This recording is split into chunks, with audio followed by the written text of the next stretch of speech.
अस्सलामुअलैकुम। SMTV global के साथ मैं हूं आमना अनफाल। सबसे पहले न्यूज़ हेडलाइंस।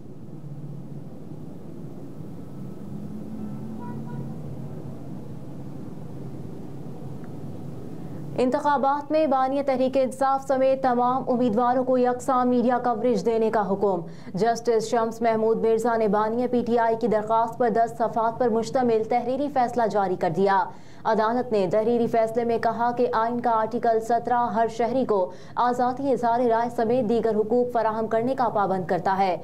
आम इंतखाबात के लिए इलेक्शन मुहिम और अपना मंशूर बताने की तशहीर बुनियादी हक है। फैसले में कहा गया कि साफ शफाफ इंतखाबात के लिए आज़ाद मीडिया के जरिए आज़ादी इज़हार राय होनी चाहिए। आज़ादी इज़हार के बगैर इंतखाबात को साफ और शफाफ करार नहीं दिया जा सकता। लाहौर हाई कोर्ट ने तहरीरी फैसले में नवाज शरीफ और बेनज़ीर भुट्टो के फैसलों का हवाला भी दिया।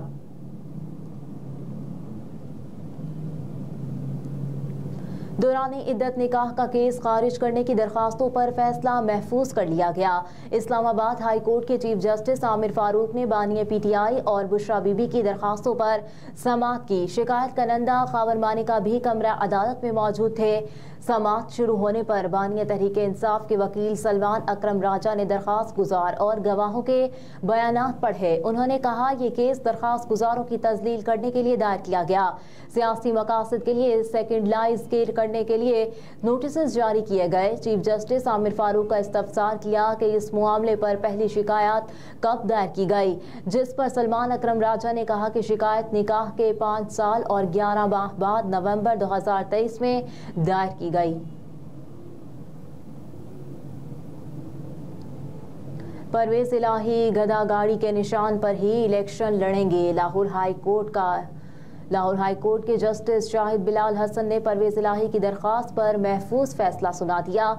दौरान समाअत इलेक्शन कमीशन के वकील ने अदालत को आगाह किया कि 13 जनवरी को फॉर्म 33 जारी हुआ था, जिसमें परवेज इलाही और कैसरा इलाही का नाम ही नहीं था। 18 जनवरी को फॉर्म 33 दोबारा जारी हुआ तो कैसरा इलाही का नाम उसमें दर्ज था। 27 जनवरी को परवेज इलाही के कागजात नामजदगी मंजूर होने के बाद उनका नाम फॉर्म 33 में शामिल किया गया।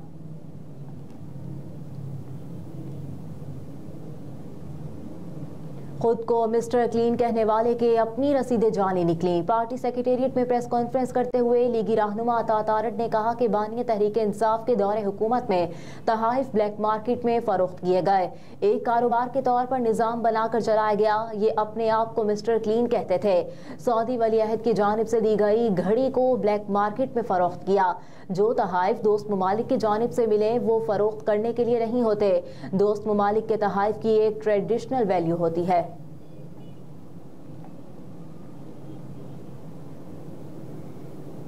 मुस्लिम लीग नून के सदर शहबाज शरीफ ने कहा कि मैंने जेलें काटी, नैब के अकूबत खाने में गया। अगर इस्टेब्लिशमेंट के करीब होता तो ये ना होता।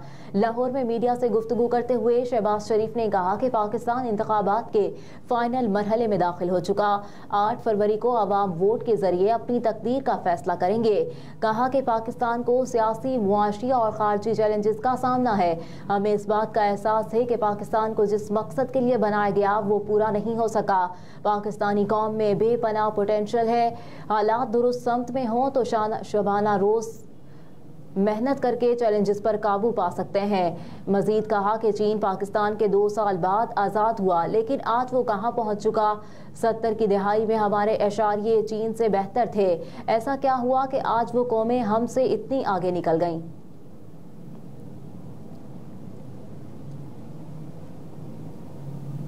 ऑनलाइन असलहा लाइसेंस महकमा दाखिला पंजाब और नादरा के दरमियान मुआहिदा तय पा गया। महकमा दाखिला पंजाब और नादरा के दरमियान the Punjab arms licence management system का मुआहिदा हो गया। वज़ीर आला पंजाब मोहसिन नकवी ने the Punjab arms licence management system portal का बाकायदा इफ्तिताह कर दिया। ऑनलाइन सिस्टम के तहत पंजाब भर में असलहा लाइसेंस की तजदीद और तरमीम कराई जा सकेगी। नए सिस्टम के तहत असलहा लाइसेंस की वर्सा को मुंतकली भी ऑनलाइन की जाएगी। नए सिस्टम के तहत असलहा लाइसेंस दरख्वास्त दहिंदा के घर डिलीवर किया जाएगा।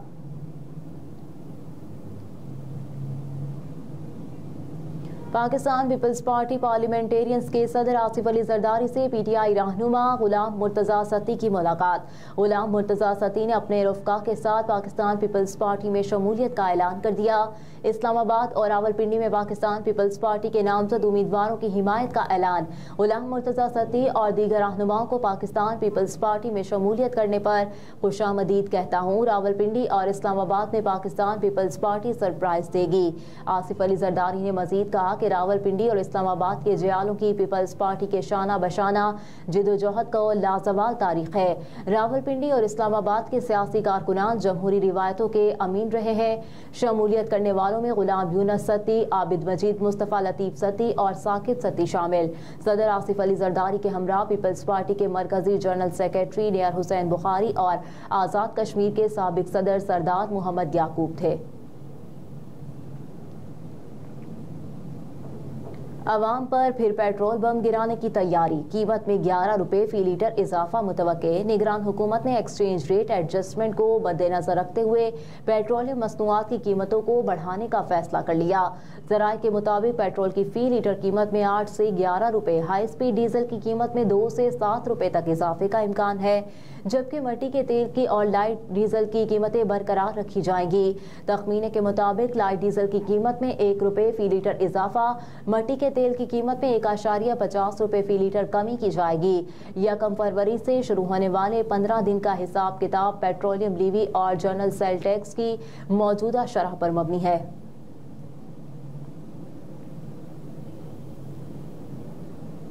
गवर्नर सिंध से इंडोनेशिया के कौंसल जनरल की मुलाकात। तिजारती सकाफती ताल्लुकात पर तबादला ख्याल किया गया।